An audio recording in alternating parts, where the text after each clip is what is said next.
उत्तमं मुनिवरे वेदादिकीर्त्यं विभुं तं मूलाक्षरयुक्तमेव सहजानन्दं च वन्दे सदा। श्री स्वामिनारायण भगवाननी जय। अक्षर पुरुषोत्तम महाराजनी जय। गुणातीतानंद स्वामी महाराजनी जय। भगत जी महाराजनी जय। शास्त्री जी महाराजनी जय। योगी जी महाराजनी जय। प्रमुख स्वामी महाराजनी जय। महंत स्वामी महाराजनी जय। सूरत अक्षरधाम महोत्सवनी जय। कार्यकर सुवर्ण महोत्सवनी जय। कार्यकर सुवर्ण महोत्सवनी जय।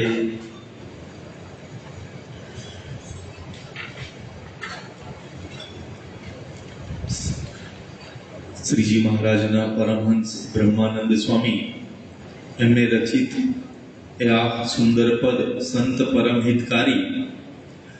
संत परमहितकारीना प्रथम चरणनी अंदर आपणे केवी रीते साचा संत छे भगवाननी अंदर आपणे जोड़े छे ने भगवाननी अंदर आपणे प्रीति करावे छे ए आपणे गईकाले जोयुं।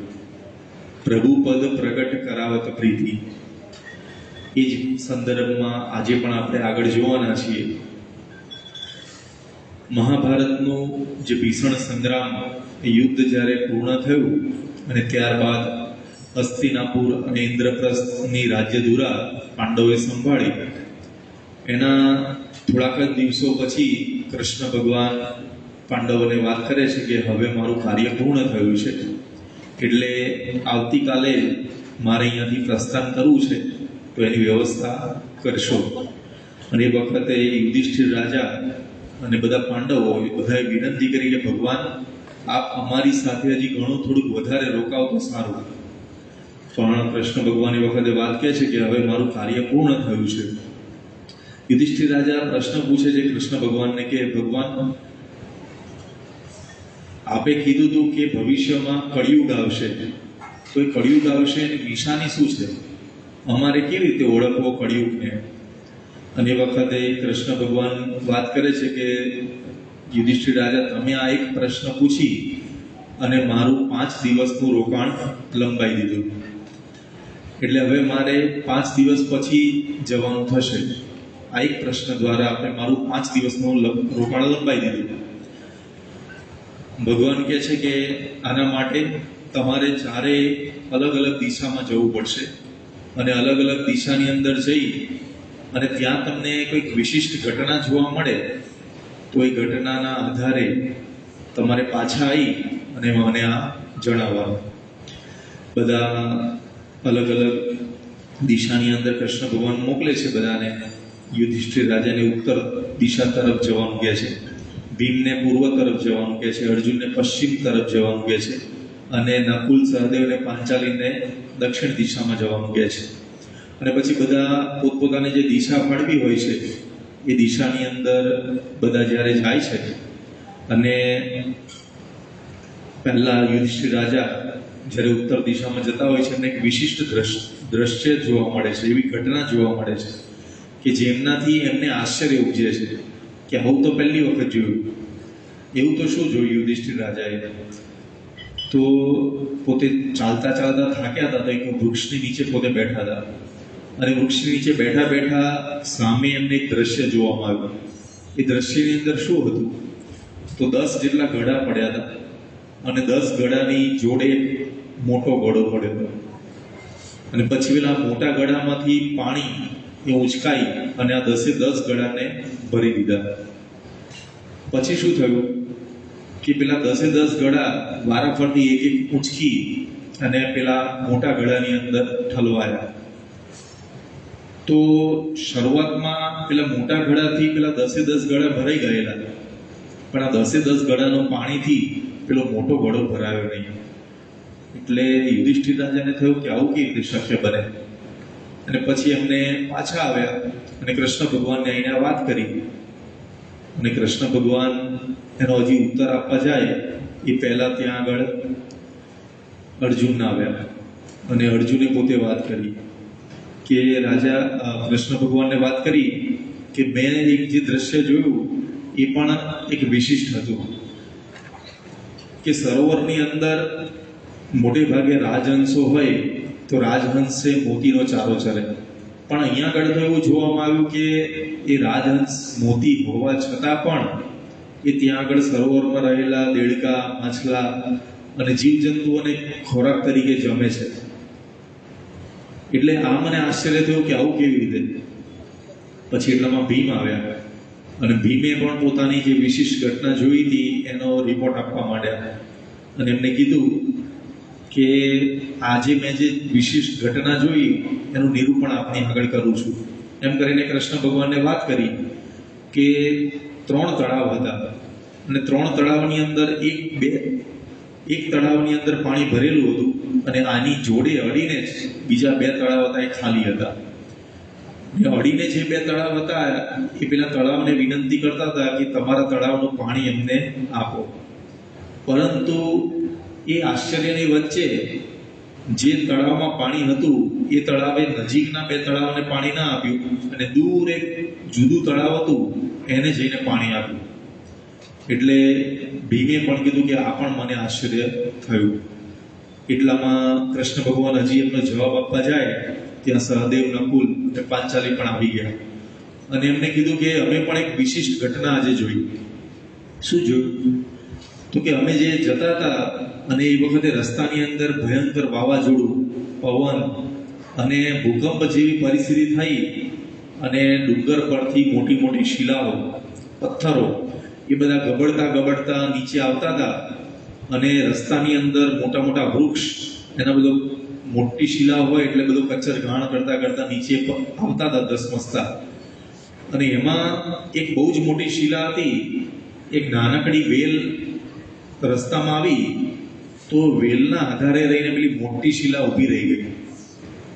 એટલે અમને થયું કે આ તો બહુ આશ્ચર્ય કહેવાય કે આટલા મોટા ઝાડને બધાને નુકસાન પહોંચાડતું શિલા છે કે અહીંયા આવ્યું અને આ એક વેલના આધારે ઊભી રહી ગઈ. એટલે કૃષ્ણ ભગવાને પછી બધાનો જવાબ આપે છે. કૃષ્ણ ભગવાન કહે છે કે તમે બધા જે કંઈ પણ આ દ્રશ્ય જોઈને આવ્યા ને એ તમે જે પ્રશ્ન પૂછતા હતા કે કળિયુગની અંદર કળિયુગના લક્ષણો શું હશે, તો અહીંયા આગળ આપણને ખબર પડે છે કે ખરેખર આ કળિયુગના લક્ષણો છે. પહેલું લક્ષણ વર્ણવ્યું ત્યાં આગળ કૃષ્ણ ભગવાને કે જેમ યુધિષ્ઠિર રાજાએ જોયું કે પેલા 10 ગળા ઉંચકાઈ, પેલા એક ગળામાંથી 10 ગળા ભરાયા પણ 10 ગળા ભેગા થઈને એક ગળો ના ભરાયો. શું સૂચવે છે?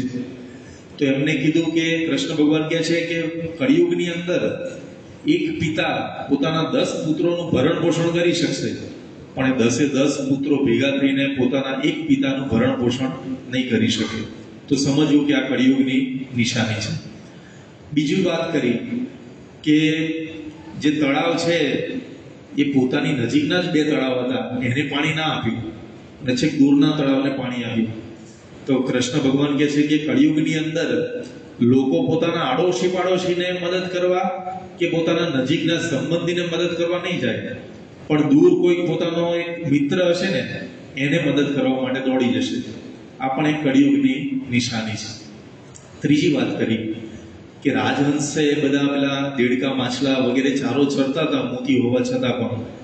તો એ વખતે કૃષ્ણ ભગવાન કહે છે કે આ પણ એક કળિયુગની નિશાની છે કે ભવિષ્યની અંદર સમાજની અંદર પ્રતિષ્ઠિત ગણાતા લોકો, સજ્જન ગણાતા લોકો એ બધા પણ અનીતિ અને અસત્યનું આચરણ કરતા થઈ જશે. ચોથી ઘટનાનો પ્રશ્ન પૂછ્યો કે ચોથી ઘટના શું સૂચવે છે?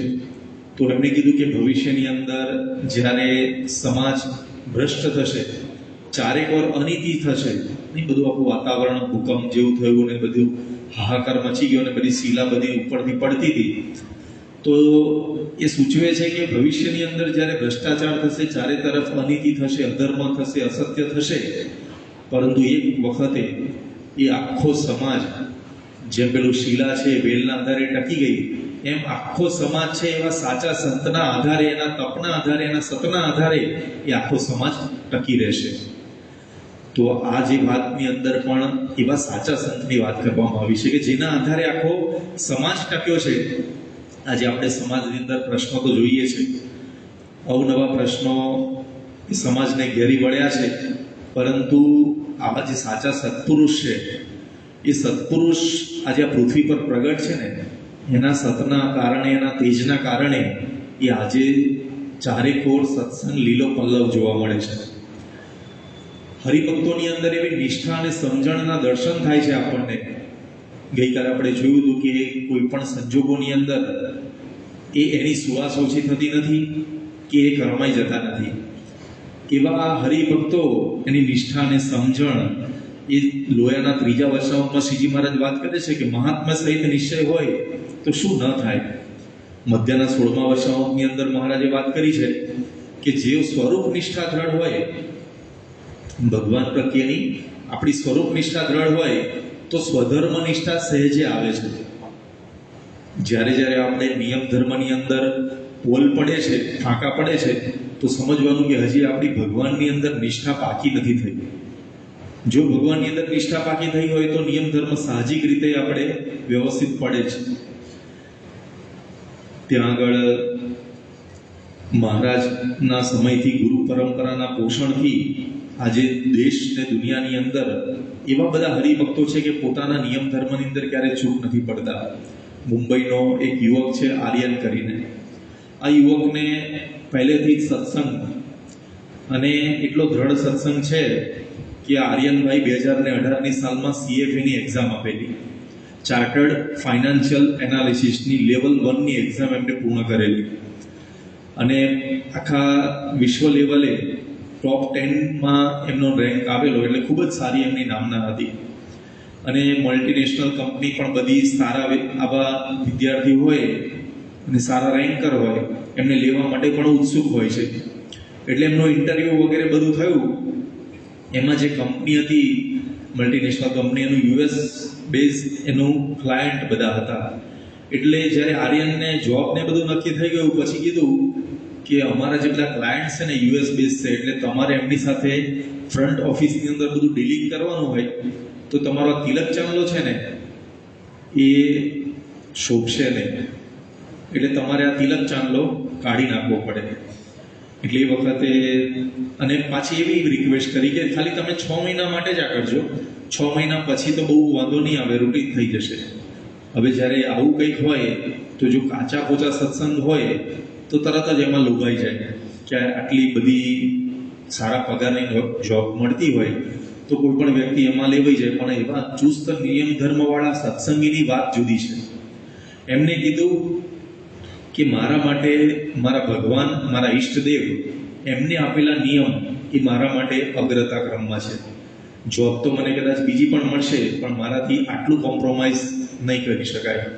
તમે કદાચ કહેશો તો હું 1 કલાક વધારે જોબમાં કામ કરીશ, પણ આ તિલક ચાંદલો છે એ મારાથી નહીં પૂછી શકાય.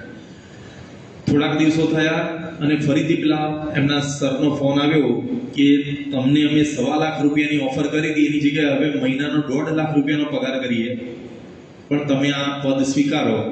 તો એ વખતે આર્યનભાઈ બોલ્યા કે મારા માટે પૈસાનો કોઈ પ્રશ્ન જ નથી, મારા માટે આ તિલક ચાંદલો છે, મારા ગુરુની આજ્ઞા છે, એ મારા માટે શોભારૂપ છે. અને એ વખતે અમુક વખતે કેવું થાય છે કે આપણે નિયમ ધર્મ પાડીએ, ચુસ્તપણે પાડીએ, અને કદાચ ભગવાન સહાય ના પણ કરે, પણ એવા સમયે પણ આ બધા હરિભક્તોની નિષ્ઠા ક્યારેય ડગતી નથી. અને એ વખતે એમને જોબ તો મળી નહીં, પણ મહંત સ્વામી મહારાજને જ્યારે આ પ્રસંગની ખબર પડી ત્યારે સ્વામી આર્યનને આશીર્વાદ આપતા બોલ્યા કે તમે દ્રઢતા રાખી તો ભગવાન મદદ કરશે અને ભવિષ્યમાં ખૂબ સારી જોબ મળશે. તો ભગવાનને સંતનો રાજીપો સાહજિક આવા નિયમ ધર્મની દ્રઢતાથી આપણને થતો હોય છે. એવા જ એક હરિભક્ત છે, મનીષભાઈ છે, લેફ્ટનન્ટ કર્નલ મનીષભાઈ, શિલોંગમાં રહે છે.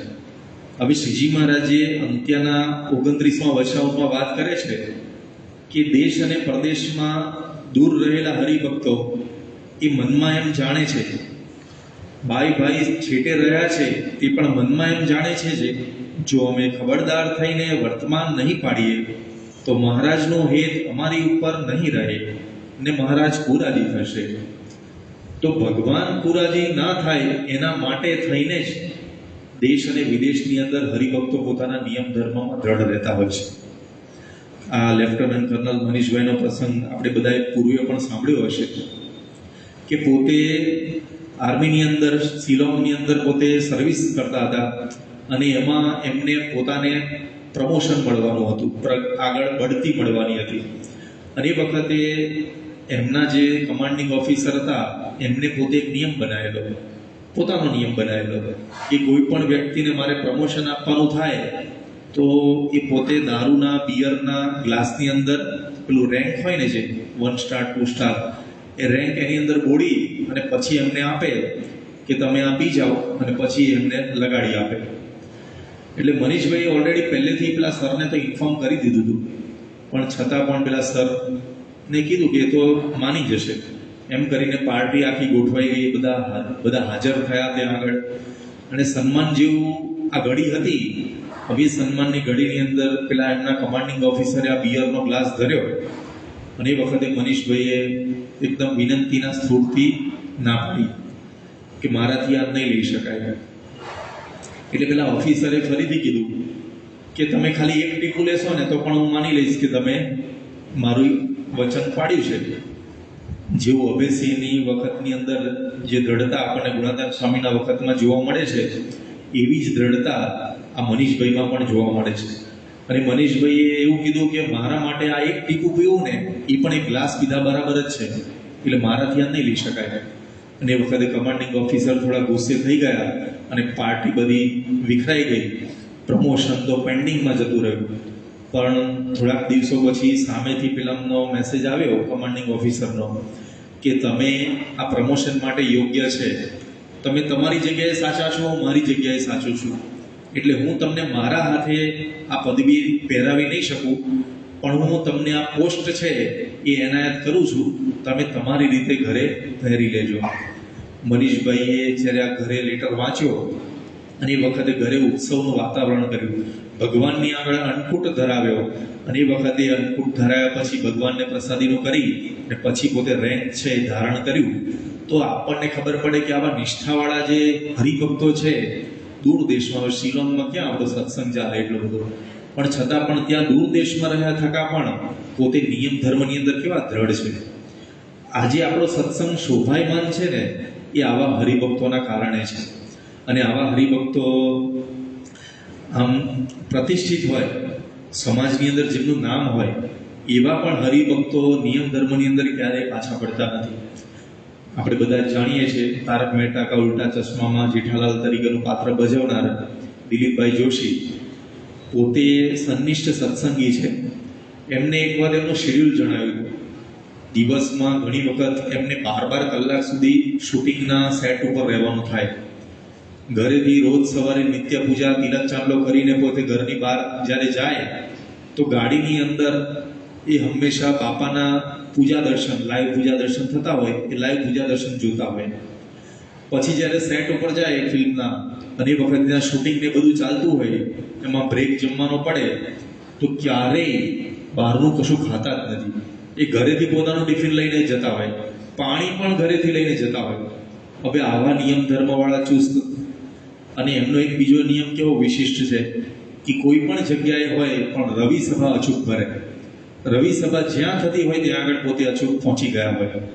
તો આટલા બધા ફેમસ હોવા છતાં પણ, અને એના કારણે એમના નિયમ ધર્મના કારણે એ જે આખું ઇન્ડસ્ટ્રી છે એ ઇન્ડસ્ટ્રીમાં મોટા મોટા વ્યક્તિઓને દિલીપભાઈ માટે અંદરથી રિસ્પેક્ટ છે. ઘણી વખત આપણે વિચારતા હોઈએ કે આપણે આ તિલક ચાંદલો કરીએ કે આવા ઘરેથી લઈ જઈએ જમવાનું, આવા નિયમ પાડીએ તો લોકોને કેવું લાગશે, પણ લોકોને શું લાગશે એની ચિંતા આ હરિભક્તો કરતા નથી.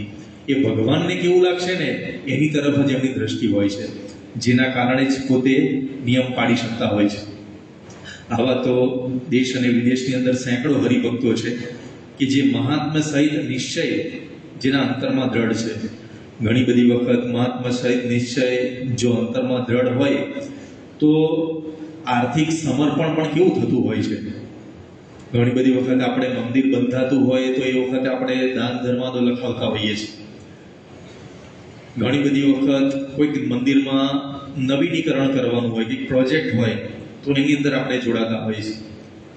પણ આ પ્રસંગ એવો છે કે જેની અંદર આપણને ખબર પડે કે કોઈ મંદિરમાં પ્રોજેક્ટ ચાલતો નથી, છતાં પણ હરિભક્ત કે હદ સુધીનું પોતાનું સમર્પણ કરી શકે છે.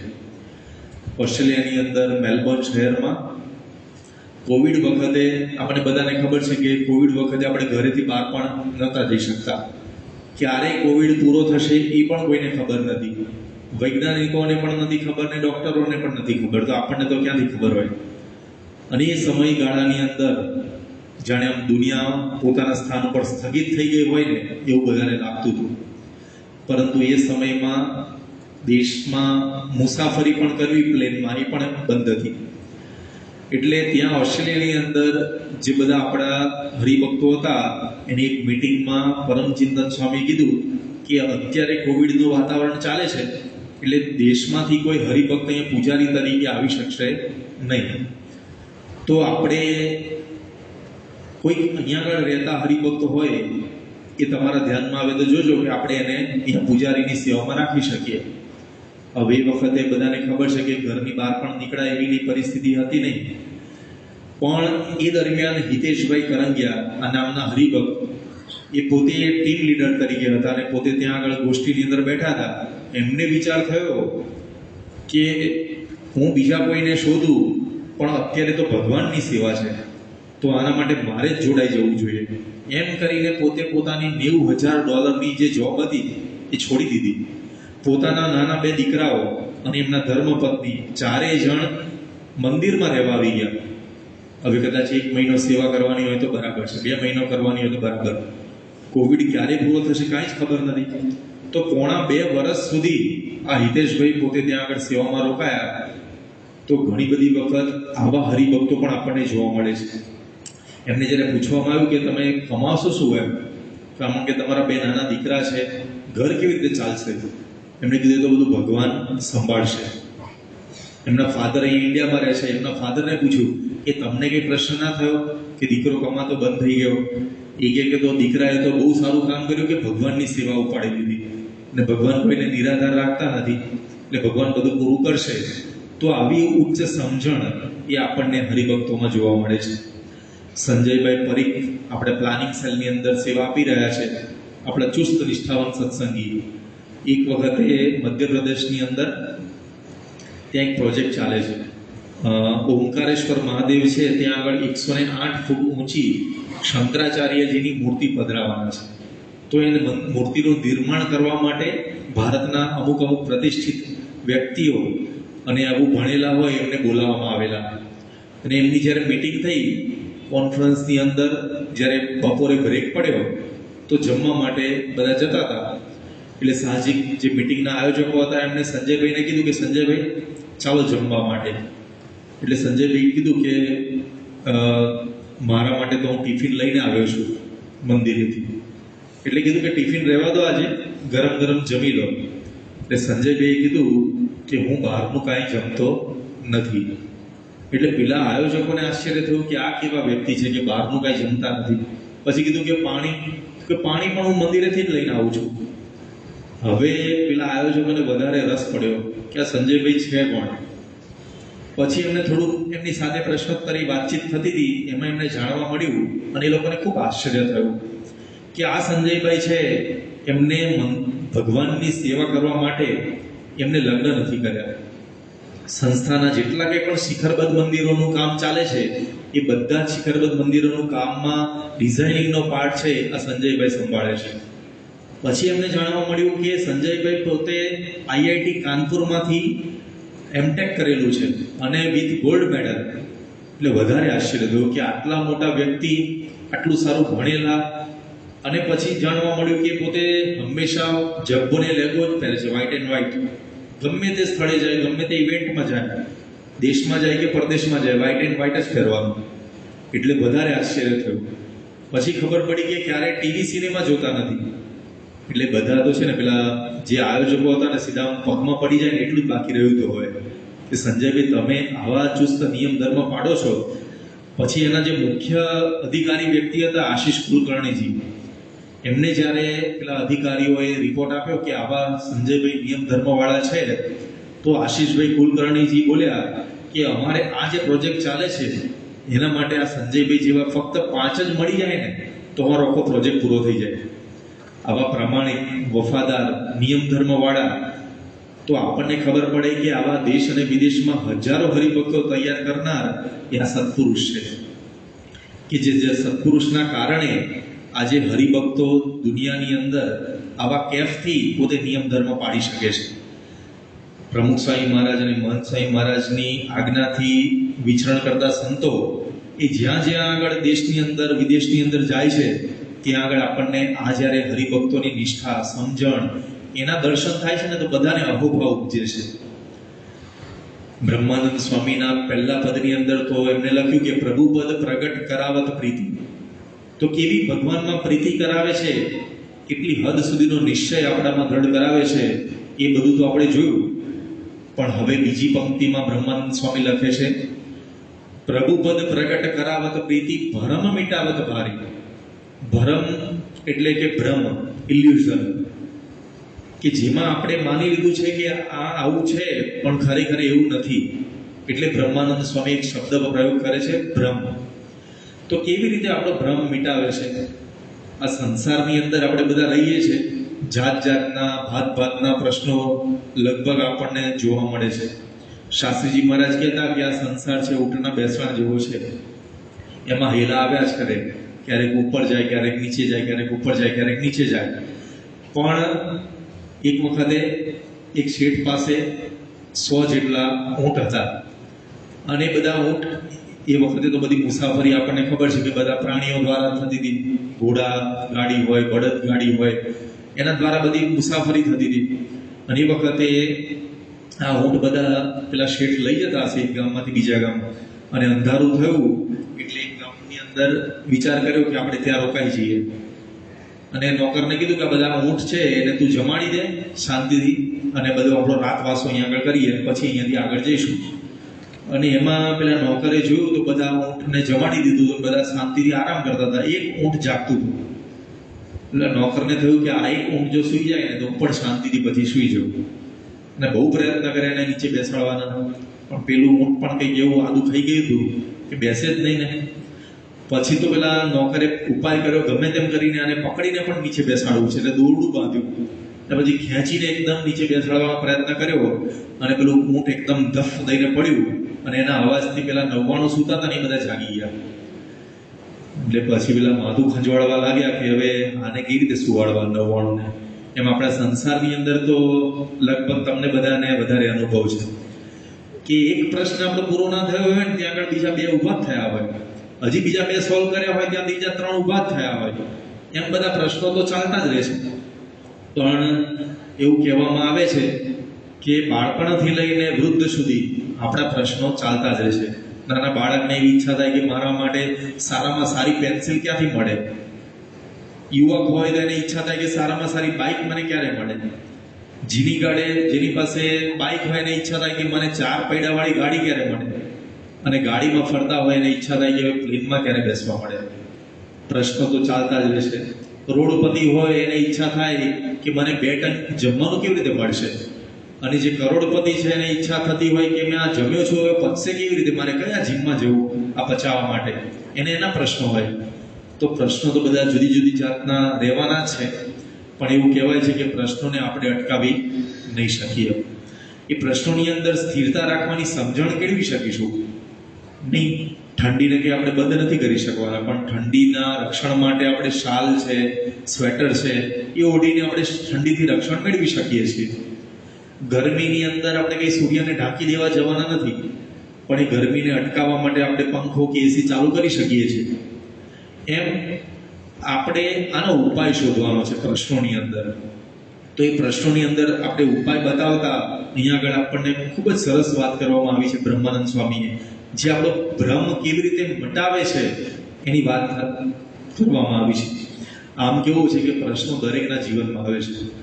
એવું નથી કે પ્રશ્ન કોઈ વ્યક્તિ, એક વ્યક્તિ કે 2 વ્યક્તિના જીવનમાં આવ્યા છે. સ્વયં ભગવાન શ્રી કૃષ્ણ, એમના માતૃશ્રી દેવકીજી, કેટલા બધા કષ્ટો આવ્યા છે. આમ જોવા જઈએ ને તો ઇતિહાસની અંદર આ દેવકીજીને જેટલા દુઃખ આવ્યા છે, સ્વયં ભગવાન જેમના પુત્ર હતા છતાં પણ દેવકીજીને કારાવાસ હતો, જેલમાં રહેવાનું થતું. એમની નજર સમક્ષ એમના જન્મેલા બાળકોને મારી નાખવામાં આવે, આનાથી વધારે તો દુઃખ કયા માતાને સહન કરવું પડ્યું હશે. જેલમાં રહેવાનું થયું. કૃષ્ણ ભગવાનને પણ કેટલા બધા દુઃખ થયા. તરત જ જન્મ્યા પછી તરત જ માતા પિતાનો વિયોગ થઈ ગયો. કેટલા બધા અસુરો, અલગ અલગ ધેનુસુર ને આ બધા અસુરો, એનો ત્રાસ, એમાં એમનું બાળપણ આખું ગયું. હવે આપણે જોવા જઈએ તો ભગવાનના જીવનની અંદર પણ દુઃખ આવ્યા છે. ભગવાન શ્રી રામ, એમના જીવનમાં પણ દુઃખ આવ્યા છે. પત્નીનો વિયોગ, વનવાસ, એની અંદર પણ એમને અનંત કષ્ટો વેઠવા પડ્યા છે. ભગવાન સ્વામિનારાયણ, એમના જીવનમાં પણ આપણે જોઈએ તો એમના જીવનમાં પણ દુઃખો આવ્યા છે. નીલકંઠ વેશે જ્યારે વન વિચરણ કરતા હતા ત્યારે અનેક કષ્ટો એમને સહન કર્યા છે, અનેક દુઃખો એમને વેઠ્યા છે. પણ આપણને ખબર પડે છે કે ભગવાન છે ને એ આ પૃથ્વી પર જ્યારે મનુષ્ય દેહ ધારણ કરીને આપણને બતાવે છે કે મનુષ્ય દેહની અંદર દુઃખ આવવાના જ છે. એ આપણે સ્વીકારવાનું છે કે ગમે તેમ કરીને આપણને એ દુઃખ આવશે. એક पंक्ति में એવું કહેવાયું છે કે इस संसार सुख दुख है, इस संसार में सब काहू को होय. सुख दुख છે આ સંસારની અંદર સબ બધાને થવાના છે, સબ કાહू को होय. જ્ઞાની કાટે હસ કરકે, મૂરખ રોકર કાટે. જ્ઞાની હોય એટલે કે જે એકદમ બુદ્ધિવાળા હોય, સમજણવાળા હોય, એ હસીને એમાંથી પસાર થઈ જતા હોય છે, પણ મૂરખ છે એની અંદર રોતા રહેતા હોય છે દુઃખની અંદર. મૂંઝવણનો ઉપાય આપણને બતાવતા ગુણાતાન સ્વામી બહુ સરસ એક વાત કરે છે. 5મા પ્રકરણની 289ની વાતની અંદર ગુણાતાન સ્વામી કહે છે કે ઘણે પુણ્ય કરીને આ જોગ મળ્યો છે ને બધા ભેગા રહ્યા છીએ, પણ જેની જેટલી સમજણ હશે તેને તેટલું સુખ આવતું હશે. જૂના નવાનો કોઈ મેળ નથી. કોક સત્સંગમાં આજે આવ્યો હશે કે કોક આપણે 20 વર્ષ 25 વર્ષ જૂના સત્સંગી હશું, પણ સત્સંગની અંદર રહીને જેટલી સમજણ દ્રઢ થઈ હશે ને એટલી આપણને સુખ ને શાંતિ રહેશે. બીજું ગુણાતાન સ્વામી આગળ આપણને સમજણની વાત કરે છે કે સમજણ છે ને સુખી રહેવાનો શાશ્વત ઉપાય છે. ઘણી બધી વખત જેના જીવનમાં સમજણ છે એના જીવનમાં પરિસ્થિતિ આવી છે ને પોતે સુખી રહ્યા છે, અને ઘણી બધી વખત ઘણી બધી વસ્તુઓ હોવા છતાં પણ સમજણના અભાવે વ્યક્તિ દુઃખી રહેતા હોય છે. એના થોડાક દ્રષ્ટાંતો આપણે જોઈએ. નરસિંહ મહેતા હતા. નરસિંહ મહેતાના કેટલી ભગવાનની ભક્તિ કરતા હતા, પણ એમના જીવનમાં પણ દુઃખ આવ્યા છે. એમની પત્ની જ્યારે ધામમાં ગયા ત્યારે નરસિંહ મહેતા કેટલું આમ સુખેથી ભગવાનનું ભજન કરતા કરતા શું ગાય છે, ભલું થયું ભાંગી જંજાળ, સુખે બચશું શ્રી ગોપાળ.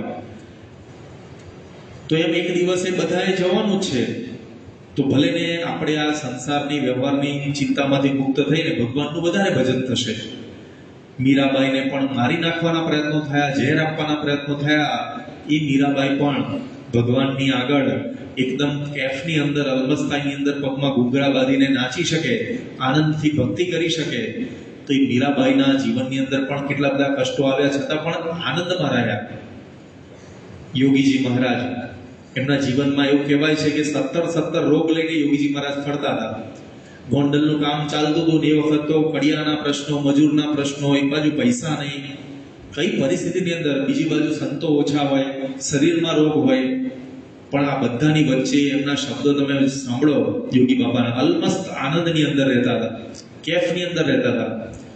તો જ્યારે સમજણ હોય છે તો ભલે પ્રશ્ન હોય છે પણ આપણે સુખેથી રહી શકીએ છીએ. અને બીજી બાજુ હવે જોઈએ આપણે, રાવણ હતા, ધન સંપત્તિ હતી, લંકા સોનાની હતી. એવું કહેવાય છે કે એમના ઢોલીએ છે 9 ગ્રહ બાંધી રાખતા હતા. પણ એવા રાવણને પણ જ્યારે સીતાજીનું અપહરણ કરવું પડ્યું, એટલી બધી અંદરમાં જે વાસના હશે કે જેના કારણે પોતાને દુઃખી થવું પડ્યું. લંકા તો ગુમાવી પણ પોતે પણ દુઃખી થયા.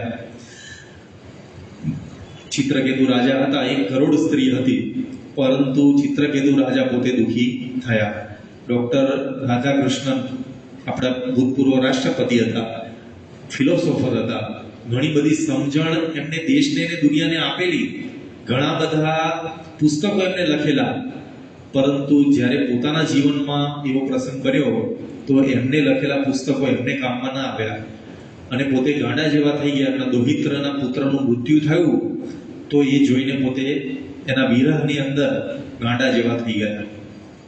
તો આમ જોવા જઈએ તો નિષ્કુળાનંદ સ્વામી એટલે જ કીધું છે કે સખી સમજણમાં ઘણું સુખ છે. જેટલી આપણી સમજણ વધારે હશે એટલું આપણને વધારે સુખ આવશે. અને આના માટે જ એક શાશ્વત પ્રશ્ન આપણે બધાને ખબર છે કે શ્રીજી મહારાજના વખતથી બધા હરિભક્તોના અંતરમાં, હરિભક્તોના જીવનની અંદર પણ દુઃખ આવ્યા છે. મુક્તાનંદ સ્વામીએ જાણે આપણા બધાના વતી એક પ્રશ્ન ભગવાન સ્વામિનારાયણને મધ્યના 60મા વર્ષમાં પૂછ્યો છે. અને એ પ્રશ્ન પણ એવો શાશ્વત છે ને એ જવાબ પણ એટલો શાશ્વત છે. કોઈ પણ જગ્યાએ જાઓ તમે, આ ઉપાય જે શ્રીજી મહારાજે કીધા છે ને એ એકદમ જ આપણને લાગુ પડે એવા છે. પ્રશ્ન જ સમજવા જેવો છે. પ્રશ્ન શું પૂછ્યો મધ્યના 60મા વર્ષમાં મુક્તાનંદ સ્વામી કે આ સંસારમાં કેટલીક જાતના વિક્ષેપ આવે છે, તેમાં કેવી રીતે ભગવાનનો ભક્ત સમજે તો અંતરે સુખી રહે.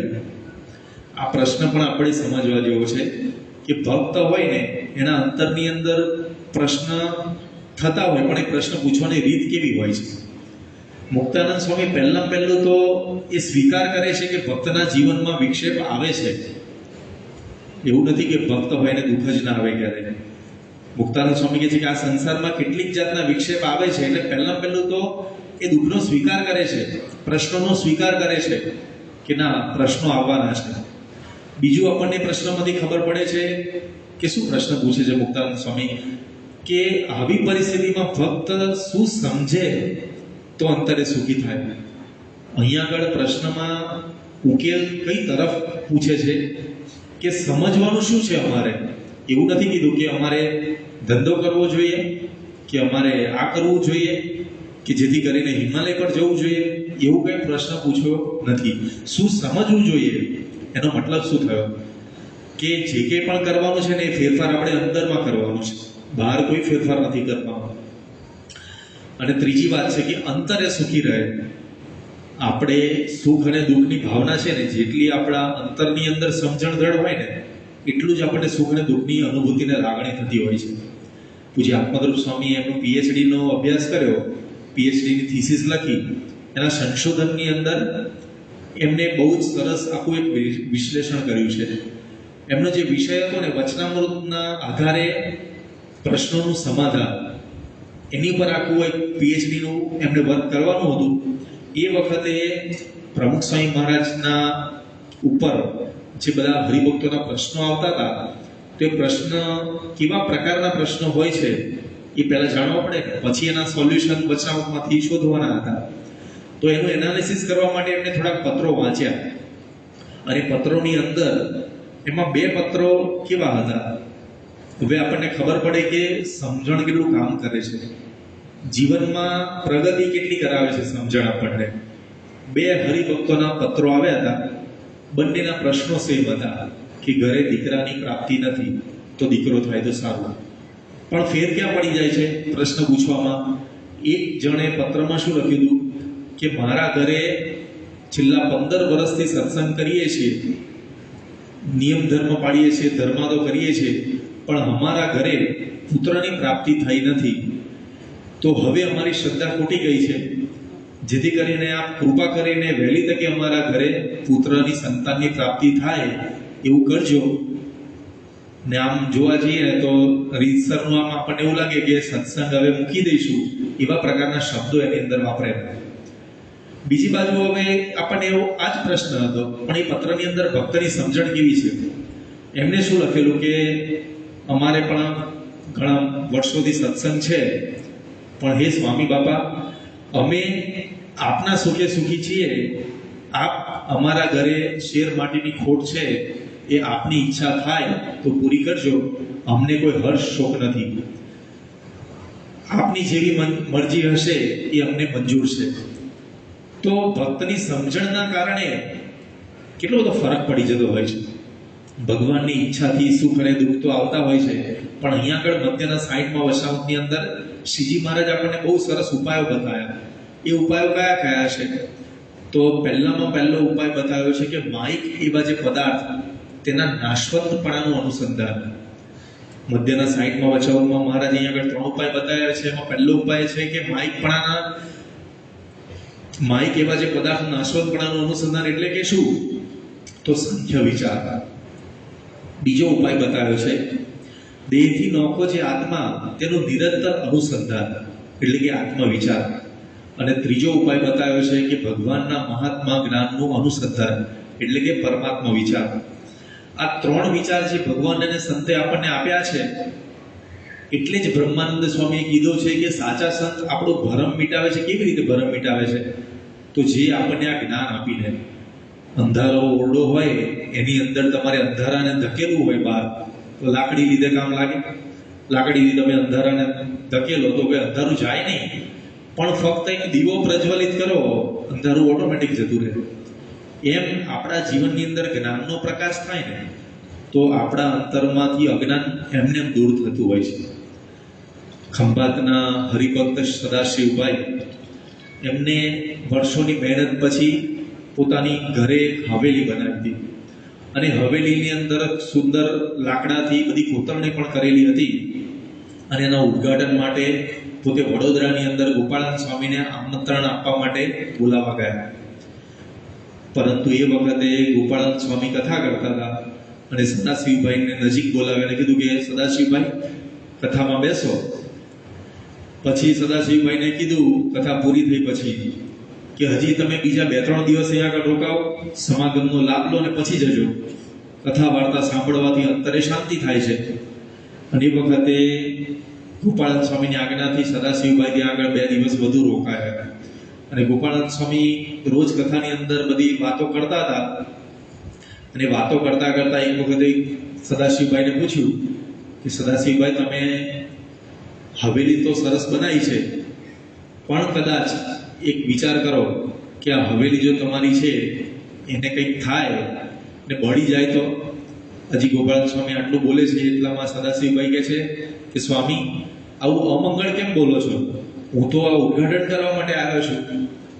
પણ એ વખતે ગોપાળાનંદ સ્વામી કથા વાર્તાની અંદર જે સાંખ્ય વિચારની સમજણની વાતો કરી, અને ત્રીજા દિવસે આ સદાશિવભાઈને પેલો પત્ર ઘરેથી આવ્યો હતો એ આપ્યો કે તમે જે હવેલી બનાવી છે એમાં આગ લાગવાથી આખી હવેલી બળી ગઈ છે.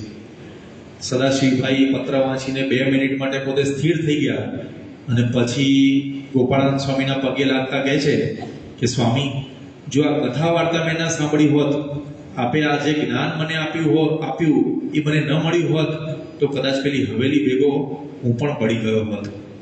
પણ આજે જ્ઞાન અને સમજણના કારણે પોતે સ્થિર રહી શક્યા. 1971માં ઈડી અમીને બધાને ખબર છે કે યુગાન્ડામાંથી એશિયનોને બધાને કાઢી મૂક્યા હતા. અને વખતે બધા પહેરેલા કપડે, ભલે ત્યાં આગળ કરોડપતિ હોય પણ પહેરેલા કપડે બધા રોડપતિ થઈ ગયા, કાંઈ જ નહીં હાથમાં. અને એવા સમયે ઘણા બધાએ તો આત્મહત્યા પણ કરી દીધી.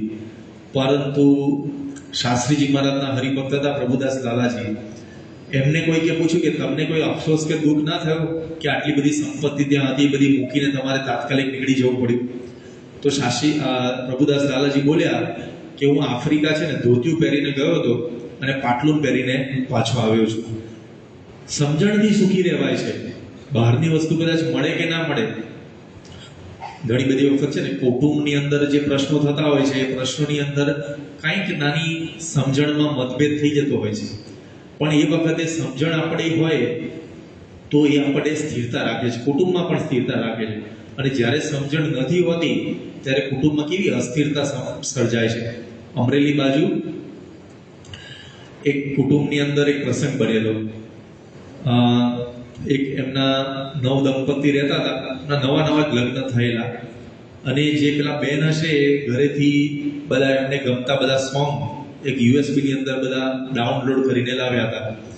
એ બધા સોંગ ભરીને પેલી યુએસબી લાવ્યા હતા, અને એના પતિથી ભૂલથી કંઈક એ બધા સોંગ ડિલીટ થઈ ગયા. એટલે પછી ઘરની અંદર બધો ઝઘડો થયો, બોલાબાલી થઈ, અને એની અંદર ન કહેવાના શબ્દો એ પેલા પત્ની એકદમ ગુસ્સે થઈને એના પતિને કીધા.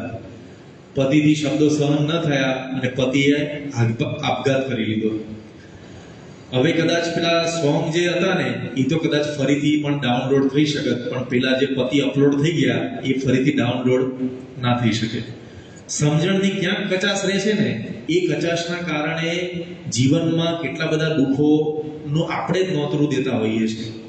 પણ ગુણાતીત સ્વામી એ આપણને આ સાંખ્ય વિચારની વાત કરે છે કે કાંઈ વાંધો નહીં, કે આપણે આ છેલ્લું ભોજન છે, કાલે પણ ભોજન તો મળવાનું જ છે ને, એમાં શું વાંધો છે.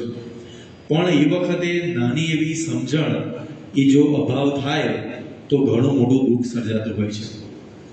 શાસ્ત્રીજી મહારાજના વખતમાં કોઈ હરિભક્ત કેસર આપી ગયા શાસ્ત્રીજી મહારાજને. શાસ્ત્રી મહારાજ ખાટલા પર સૂતા હતા, નીચે એક લોટો પડ્યો હતો. શાસ્ત્રીજી મહારાજ કે લોટામાં મૂકી દે, અને શાસ્ત્રીજી મહારાજ ખાટલા પર સૂતા હતા. ને હવે એ વખતના સમયમાં સંજોગો બધા એવા હતા કે સાધન સામગ્રી ઓછી, એટલે એ વખતે જ્યારે ટોયલેટ જવું હોય તો બહાર ખુલ્લામાં જવાનું થાય, અને એના માટે જે કે સાધન સામગ્રી વાપરવાની હોય તો પેલો લોટો વાપરે. એટલે એ વખતે ખેંગારજીભાઈ હરિભક્ત શાસ્ત્રીજી મહારાજના એમને વહેલી સવારમાં એ લોટો લઈ અને પોતે ખાડે જવા માટે ગયા. એમને તો ખબર નથી કે આની અંદર કેસર છે, અને બધું કેસર છે ત્યાં આગળ ઢોળાઈ ગયું. પાછા આવ્યા, શાસ્ત્રીજી મહારાજે કોઈકને કીધું હશે કે લોટાની અંદર કેસર છે, જોઈ લો. અને એ વખતે ખબર પડી કે ખેંગારજીભાઈ લોટો લઈ ગયા હતા ને એ તો ત્યાં આગળ ઢોળાઈ ગયું બધું. પછી શાસ્ત્રીજી મહારાજે આગળ ખેંગારજીભાઈ એકદમ દુઃખી હૃદયે આવ્યા કે મારાથી આવી ભૂલ થઈ ગઈ. શાસ્ત્રીજી મહારાજ કે જ્યારથી આવ્યું ને ત્યારથી જે ગયેલું હું સમજતો હતો કે તું શું કરો દુઃખ લગાડે છે, એમ કરીને ખેંગારજીભાઈને આશ્વાસન આપ્યું. પણ જો આટલું જ છે કે આપણા જીવનની અંદર આપણે આવ્યા ત્યારે શું લાવ્યા હતા, અને પાછા જ્યારે જવાના આવીશું ત્યારે ઠાઠડીની અંદર શું બાંધીને લઈ જવાના છીએ. પણ આ વચ્ચેના સમયની અંદર જો સુખેથી રહેવું હોય તો એ સમજણ છે એ આપણને કામ લાગે છે. સામાજિક પ્રશ્નોની અંદર પણ આપણને સ્થિરતા રહે છે, કુટુંબની અંદર પણ આપણને આ સમજણના લીધે સ્થિરતા રહે છે. બીજો ઉપાય શ્રીજી મહારાજ આપણને બતાવતા કહે છે કે આત્મવિચાર. આત્મવિચાર પણ એટલો જ અગત્યનો છે. બાજંદ રાજાનું દ્રષ્ટાંત આપણે ઘણી બધી વખત સાંભળ્યું છે કે બહુ મોટા રાજા હતા, બહુ મોટું સૈન્ય હતું. 13 તુમડીનું સૈન્ય એવું કહેવાય કે એમનું જ્યારે સૈન્ય પસાર થતું હોય ને તો એની બધી રચકણો ઉડે તો એક તુમડી ભરાઈ જાય, એટલું બધું સૈન્ય હોય.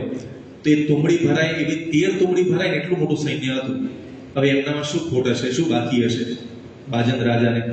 પણ એક વખતે જ્યારે પોતે સવારી લઈને જતા હતા અને સવારી અટકી ગઈ, એમને પૂછ્યું કે શું થયું, ત્યારે કે કોઈકે કીધું કે આગળ ઊંટ મરી ગયું છે. રાજા પોતે નીચે ઉતર્યા અને જોયું કે ઊંટ મરી ગયું છે, કે આમાં પગ છે, હાથ, એનું મોઢું છે, પૂંછડી છે, શું મરી ગયું છે. ત્યારે પેલા નોકર બોલ્યા કે રાજાજી इसमें से रूह निकल गया है, એટલે કે આત્મા નીકળી ગયો છે. ને ખરેખર એ વખતે બાદંદ રાજાને જ્ઞાન થયું કે બધું જ હોવા છતાં જ્યારે આત્મા નીકળી જશે તો આ દેહનું તો કંઈ કામમાં લાગવાનું નથી. અને એ જ વખતે આટલું મોટું સૈન્ય હોવા છતાં પણ એમને પોતે સંન્યાસ લીધો. નિષ્કુળાનંદ સ્વામી લખે છે કે ઉઠી ન શકે ઊંટિયો, બહુ બોલાવ્યો બાજંદજી, તેને રે દેખીને ત્રાસ ઉપન્યો, લીધી ફકીરી છોડ્યા ફંદજી. અને એ વખતે આ જ્ઞાન થઈ ગયું અને બસ એટલી જ વખતની અંદર એમને ફકીરી લઈ લીધી. તો દેહથી જુદો આપણો આત્મા છે એનું જ્યારે આપણને જ્ઞાન થાય, હવે આ તો આપણું બેઝિક છે. હિન્દુ ધર્મની અંદર આપણી આ બેઝિક માન્યતા છે કે આપણે દેહથી જુદા આત્મા છીએ. બહાર આપણા સભા મંડપની બહાર આપણા ચંપલ પડ્યા હશે, એ ચંપલને કોઈક લાખ ગાળો દે તો એ ગાળો તમને લાગે? કોઈ ગમે તેટલું એને આમ 2-3 વખત ઠપકારી નાખે ચંપલને તો તમને કંઈ થાય? કેમ? આપણને ખબર છે કે ચંપલ જુદી વસ્તુ છે ને હું જુદો છું. એમ આપણો આ દેહ જુદો છે અને દેહની અંદર રહેલો જે આત્મા છે ને એ જુદો છે. પણ આપણા માટે કેવું થઈ જાય છે, જેટલું કંઈ પણ હોય ને સીધું આપણે આપણા શરીરને જ આપણે પોતાનું સ્વરૂપ માની લીધું છે. એટલે આપણને જે કંઈ પણ માન અપમાન સુખ દુઃખ એ જે કંઈ પણ થાય છે એ શરીરના લીધે જ થાય છે. 1985ની અંદર લંડનમાં પ્રમુખ સ્વામી મહારાજ બિરાજમાન હતા અને ભવ્ય આખો કાર્યક્રમ સુવર્ણ તુલાનો થયેલો અને સ્ટેડિયમની અંદર આખી સભા પહેલી વખત થતી હતી. હવે આટલું મોટું ભવ્ય સન્માન, પણ એની અંદર જ્યારે આખો કાર્યક્રમ પૂરો થયો અને પ્રમુખ સ્વામી મહારાજને ત્યાં આગળ એક વ્યક્તિ અણસમજણથી અજ્ઞાનવશ થઈને એ પ્રમુખ સ્વામી મહારાજને ન બોલવાના શબ્દે સ્વામીનું અપમાન કરવા લાગ્યા. હરિભક્તો અને સંતો ત્યાં આગળ હતા, એ સ્વામીને પેલા હરિભક્ત પેલા મુમુક્ષુ જે બહારના વ્યક્તિ હતા એને રોકવા માટે ગયા, તો બાપાએ ના પાડી કે ના, એમને બોલવા દો, એમનો ઉભરો ઠલવાઈ જશે એટલે આપોઆપ શાંત થઈ જશે. અને એ વખતે પેલા ભાઈ બધું બોલી રહ્યા. પછી સ્વામી સંતોને કીધું કે એમને તમે જમાડીને મોકલજો. હવે આપણને ખબર પડે કે સ્વામીને પોતાને જે પણ અપમાનના શબ્દો હતા એમને પોતાના ઉપર લીધા જ નહીં. દેહ ઉપર જો આપણે લઈએ તો આપણને દુઃખ થાય ને. ડૉક્ટર તેજસ પટેલ એ બાપાના દર્શન કરવા માટે પધારેલા ત્યાં આગળ, અંતિમ દર્શન કરવા માટે. અને એ વખતે પણ બાપાના છેલ્લા દર્શન કર્યા એ વખતે પોતે બોલ્યા હતા કે બાપાના મુખારવિંદનું તેજ એ એવું ને એવું છે, આમ જાણે હમણાં બાપા બોલશે એવું મને લાગે છે. એ નિલેશ ડૉક્ટર તેજસભાઈ એ વાત કરી હતી ત્યાં આગળ શ્રદ્ધાંજલિ સભાની અંદર કે દેહ અને આત્મા નોખા છે. આવી વસ્તુ મેં ઘણી બધી વખત નાનો હતો ત્યારે ભણ્યો હતો અને શાસ્ત્રોમાં પણ વાંચી છે, પણ ખરેખર એવું હોય છે. એની પ્રતીતિ મને ક્યારે થઈ કે પ્રમુખ સ્વામી મહારાજનું જ્યારે મારે પેસમેકરનું ઓપરેશન કરવાનું થયું ત્યારે મારે વિધાઉટ એનેસ્થેશિયા આ ઓપરેશન કરવું પડે એવું હતું, કારણ કે બાપાની ઉંમર મોટી હતી એટલે એનેસ્થેશિયા અપાયું નહોતું. પણ આખું આ ઓપરેશન થયું, પણ દુઃખની એક લકીર પ્રમુખ સ્વામી મહારાજના મુખારવિંદ પર જોઈ નહીં, ત્યારે ખબર પડી કે દેહ અને આત્મા કેવી રીતે જુદા હોઈ શકે છે. તો આપણને આ સંતો આ સત્સંગની અંદર આવા સત્પુરુષે પોતાના જીવન દ્વારા આપણને સમજાવે છે કે આપણે દેહથી જુદા આત્મા છીએ. અને એનાથી પણ એક સ્ટેપ આગળ મહંત સ્વામી મહારાજે આપણને બતાવ્યું કે દેહથી જુદા આત્મા તો છીએ, પણ આપણો આત્માને આપણે અક્ષર સાથે એકતા કરવાની છે. અક્ષરમહમ પુરુષોત્તમ દાસોસ્મી. તો એ જ્યારે થશે ત્યારે ખરા અર્થની અંદર મહારાજે જે આ ઉપાય આપણને બતાવ્યો છે ને એ સિદ્ધ થશે. બે ઉપાયો આપણે જોયા, એક સાંખ્ય વિચાર અને બીજો આત્મ વિચાર. ત્રીજો ઉપાય અહીં આગળ મહારાજ બતાવે છે આપણને પરમાત્મ વિચાર, એટલે કે ભગવાનના મહિમાનો વિચાર. ભગવાનના મહિમાનો વિચાર કરતા ગુણાનંદ સ્વામી આપણને બહુ સરસ વાત કરે છે. પહેલા પ્રકરણની 148મી વાત છે. સ્વામિનારાયણ હરે સ્વામીએ વાત કરી છે, અંતરમાં ટાઢું રહ્યા કરે ને ધગી ન જાય તેના બે ઉપાય છે. એક તો ભગવાનનું ભજન કરવું ને બીજું ભગવાનને સર્વ કરતા હરતા સમજવા. ને તેમાં સુખ આવે તો સુખ ભોગવી લેવું ને દુઃખ આવે તો દુઃખ ભોગવી લેવું. જે કહ્યું છે જે દાસના દુશ્મન હરિકેદી હોય નહીં, જેમ કરશે તેમ સુખ જ થશે. અહીંયા આગળ મુખ્ય વાત તો આપણે એ સમજવાની છે કે ભગવાનની નિષ્ઠા એટલે ભગવાનનો મહિમા યથાર્થ સમજ્યા ક્યારે કહેવાય? તો બસ એટલી વસ્તુ છે જે ગુણાનંદ સ્વામી કીધું કે કરતા હરતા ભગવાનને સમજવા. સુખી રહેવાનો ઉપાય બતાવી દીધો. લંડનની અંદર આપણે જ્યારે હેરો જમીનનો કેસ ચાલતો હતો, કેટલું બધું એ વખતે પ્રયત્નો કરેલા આપણે કે કેમે કરીને આપણે આ કેસ જીતી જઈએ. 1 લાખ પાઉન્ડનો ફી વાળો વકીલ રાખેલો, લગભગ 20,000 જેટલી સહીઓવાળા પત્રો બધેથી કલેક્ટ કરેલા. પણ એવી પરિસ્થિતિની અંદર પણ સ્વામી જ્યારે અટલાદરામાં હતા અને ખબર પડી કે આપણે કેસ હારી ગયા છીએ, એ વખતે સ્વામી ભગવાનનું ભજન કરતા કરતા શાંતિથી સૂઈ ગયા. વિવેક સાગર સ્વામી કહે કે મને આખી રાત ઊંઘ નથી આવી. અને એમને પ્રમુખ સ્વામી મહારાજને બીજા દિવસે પૂછ્યું કે સ્વામી તમે કેવી રીતે સૂઈ ગયા? તો એ વખતે સ્વામી પોતે બોલ્યા, જે આપણે બધાને લાગુ પડે છે ને આપણે બધાને પણ આ વસ્તુ એક દિવસ સિદ્ધ કરવી જ પડશે સુખી થવા માટે. સ્વામી બોલ્યા કે આપણે 100% મહેનત કરી છે, પછી આપણે ભગવાનની ઈચ્છા પર છોડી દેવું. ભગવાનને આપણી સેવા આ રીતે લેવી હશે. તો ઘણી બધી વખત આપણા જીવનમાં પણ પ્રશ્ન આવે, પણ પ્રશ્નની અંદર ભગવાન જ કરતા હરતા છે, એ જ આપણા જીવનની અંદર મુશ્કેલી લાવનારા છે અને એ જ આપણા જીવનમાંથી મુશ્કેલી ટાળનારા છે. નિષ્કુળાનંદ સ્વામીએ ધીરજ આખ્યાનની અંદર બહુ સરસ એક પંક્તિ લખેલી છે અને પંક્તિના શબ્દોની અંદર મર્મ પણ અદ્ભુત છે. શું લખ્યું છે નિષ્કુળાનંદ સ્વામીએ? જે દુખે સુખ ઉપજે તે આપે દુઃખ દયા કરી, જે સુખે દુઃખ ઉપજે તે આપે નહીં કે દી હરી. નિષ્કુળાનંદ સ્વામી શું કહે છે કે જે દુઃખથી આપણને સુખ થવાનું હોય ને એવું દુઃખ આપણને ભગવાન સામેથી આપશે, પણ જે સુખે આપણને જો દુઃખ થવાનું હશે ને તો ભલે એ સુખ હશે પણ ભગવાન આપણને આપશે નહીં. કારણ કે ભગવાન છે આપણી રક્ષા માટે બેઠા છે ને, એ જાણે છે કે આને આ વસ્તુ કરવાથી ભવિષ્યમાં નુકસાન થવાનું છે, તો ભવિષ્યમાં પ્રશ્ન થશે, તો એવું સુખ આપણને આપતા નથી. તો આ સમજણની વાત છે ને આપણા બધાના જીવનમાં બહુ જ ઉપયોગી છે. જેટલી સમજણ વધારે એટલા આપણે સુખી રહી શકીએ છીએ. આમ તો વચનામૃતમાં દરેક જગ્યાએ આ વાત કરવામાં આવી છે. છેલ્લો પ્રસંગ લઈને આજે આપણે પારાયણની પૂર્ણાહુતિ કરીશું. મહંત સ્વામી મહારાજ અમેરિકામાં સ્વામી બિરાજમાન હતા 2023ની સાલમાં રોબિન્સવિલ અક્ષરધામના ઉદ્ઘાટન વખતે. એ વખતે ત્યાં આગળ ઘણા બધા મોટા મોટા મહાનુભાવો સ્વામીના દર્શને આવેલા, અને એ જ સમયની અંદર એક ત્યાંના બાસ્કેટબોલ પ્લેયર રૂડી ગોબર્ટ એ પણ ત્યાં આગળ આવેલા. અને આમ એકદમ હાઈટ મોટી અને કદાવર શરીર, અને આ રૂડી ગોબર્ટ પોતે સ્વામી આગળ આશીર્વાદ લીધા. યજ્ઞાનંદ સ્વામી એમનો બધો પરિચય સ્વામીને કરાવ્યો. એ વખતે આ રૂડી ગોબર્ટે પ્રશ્ન પૂછ્યો મહંત સ્વામી મહારાજને કે સ્વામી, મારે સારામાં સારા લીડર બનવું હોય તો મારે શું કરવાનું? તો મહંત સ્વામી મહારાજે બહુ સરસ જવાબ આપ્યો કે દાસના દાસ થઈને રહેશો તો સારામાં સારા લીડર બની શકશો. હવે દાસના દાસ થવું એ પેલા ધોળિયા વ્યક્તિને કેવી રીતે સમજાવવાનું?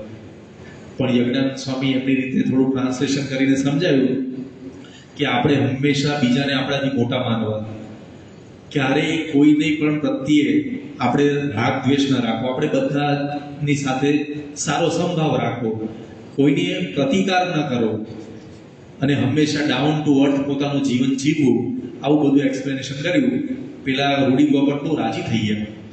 અને પછી ઘણી બધી વખત કેવું કે મોટા વ્યક્તિઓ હોય એ આશીર્વાદ લઈને જાય, હા હા કરે, પણ પછી પોતાના જીવનમાં કે એપ્લાય કરવું કે ના કરવું એ પછી ભૂલી જતા હોય.